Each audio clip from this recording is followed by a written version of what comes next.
ঘড়িতে দেখো 136 নম্বর পেজ। তোমরা কে কে ঘড়ি দেখতে জানো? তোমরা জানো? তুই জানিস না? ঘড়ি দেখতে জানিস না? আমি অল্প অল্প দেখতে পারি। আচ্ছা। আমি ঘড়ি দেখতে পারি। কে বললো? পুরোটা দেখতে পারো। এখন দেখো যে এখানে ছবিগুলো তোমার বইতে দেখো সবাই দেখতে পেয়েছো?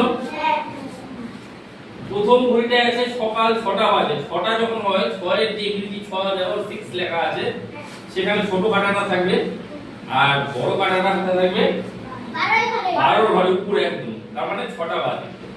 ঠিক আছে, সব সময় বড় কাঁটাটা 12 ঘরে থাকবে আর ছোট কাঁটাটা যেখানে থাকবে ততটা বাজে। ঠিক আছে, এটা হচ্ছে তাহলে এইভাবে তুমি তারপরেটা দেখো ফাঁকা আছে, তাহলে কটা বাজে তারপরেটা কে বলতে পারবা?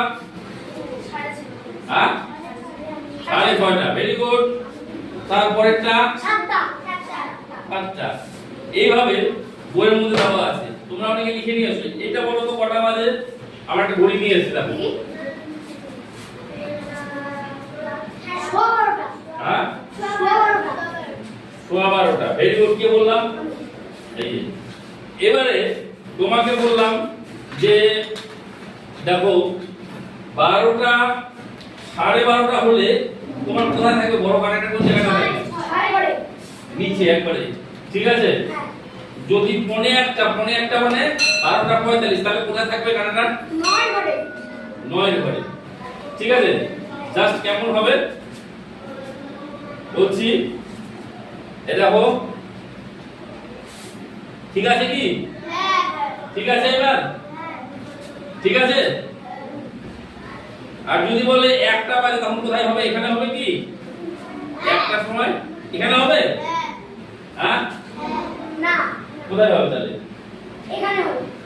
1টা বাজে তো। ঠিক আছে, ঠিক আছে। মানে ছোট কাঁটাটা 1এর ঘরে থাকবে, বড় কাঁটাটা 12টার ঘরে থাকবে, তাহলেই সেটা হবে 1টা বাজে। হ্যাঁ, বুঝতে পেরেছিস? এটা হচ্ছে আমরা ঘড়ি দেখা শিখলাম। এভাবে তোমরা প্রতিটা বইয়ের প্রতিটা পাতায় দেখবে, বইয়ের এই পাতাটা তার পরের পাতাটা আমাদের ক্লাসের যে রয়েছে সময়ের সঙ্গে কাজ করি। সময় কারোর জন্য ওয়েট করে না, সময় এই চলে যাচ্ছে, 1 সেকেন্ড চলে গেল, এই সময়টা আর জীবনে ফিরে আসবে না। ঠিক আছে, তো সময়